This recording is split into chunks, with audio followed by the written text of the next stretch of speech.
આજે આપણે એક બહુ જબરદસ્ત વિચાર પર વાત કરવાના છીએ જે ટિમ માર્શલના પુસ્તક પ્રિઝનર્સ ઓફ જિયોગ્રાફીમાંથી આવે છે.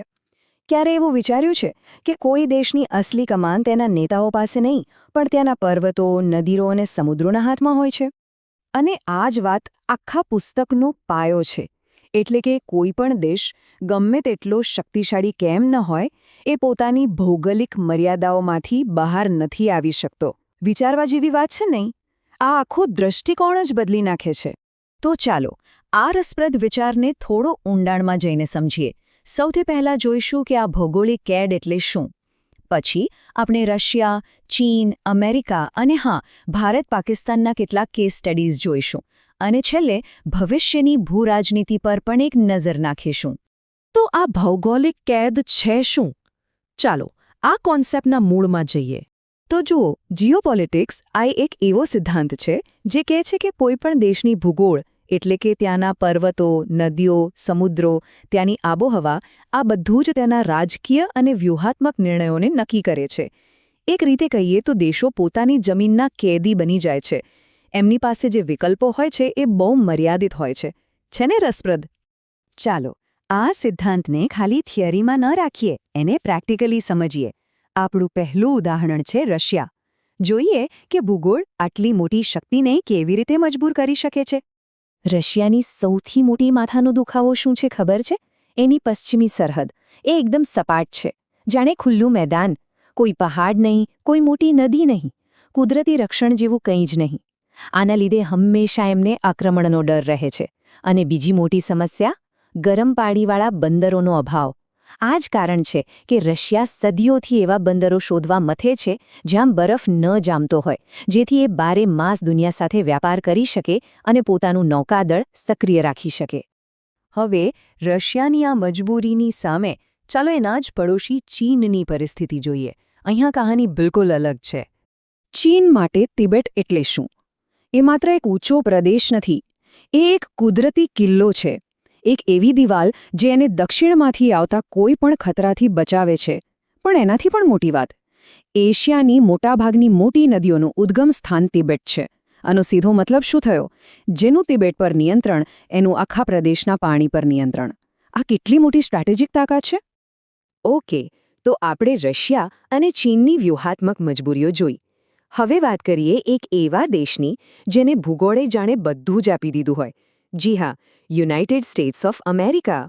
જરાક કલ્પના કરો, અમેરિકાની પૂર્વમાં વિશાળ એટલાન્ટિક મહાસાગર, પશ્ચિમમાં પેસિફિક મહાસાગર. આ બંને મહાસાગરો એને કુદરતી કિલ્લા જેવી સુરક્ષા આપે છે. ઉત્તર અને દક્ષિણમાં જે પડોશીઓ છે એ પ્રમાણમાં નબળા અને મિત્ર દેશો છે. અને દેશની અંદર મિસિસિપી જેવી નદીઓનું એવું જબરદસ્ત નેટવર્ક છે કે આંતરિક વ્યાપાર એકદમ સરળ બની ગયો. આ બધા જ ભૌગોલિક કારણોએ ભેગા મળીને અમેરિકાને દુનિયાનો સૌથી સુરક્ષિત અને સમૃદ્ધ દેશ બનાવવામાં ખૂબ મોટો ફાળો આપ્યો છે. એક તરફ અમેરિકા, જેને ભૂગોળે આટલી સુરક્ષા આપી, તો બીજી તરફ અમુક દેશો માટે આ જ ભૂગોળ સતત સંઘર્ષનું કારણ બની રહે છે.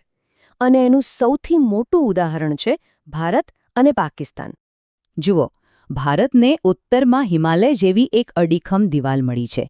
આ એક જબરદસ્ત કુદરતી સુરક્ષા છે. હવે એની સરખામણી પાકિસ્તાન સાથે કરીએ. પાકિસ્તાનની મોટાભાગની સરહદો સપાટ અને ખુલ્લી છે, જેના કારણે એનો બચાવ કરવો ખૂબ જ મુશ્કેલ બની જાય છે.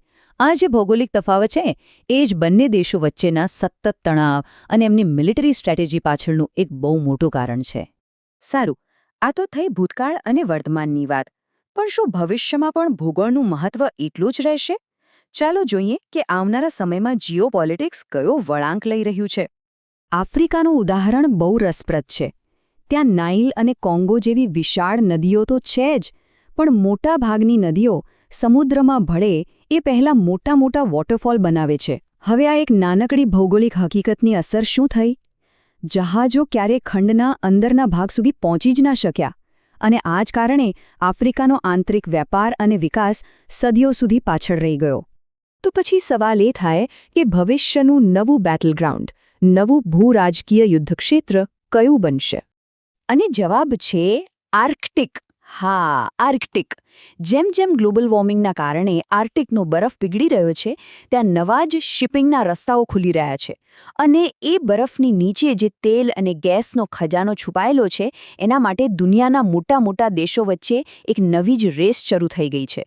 એટલે કે બદલાતી ભૂગોળ એક નવા સંઘર્ષને જન્મ આપી રહી છે.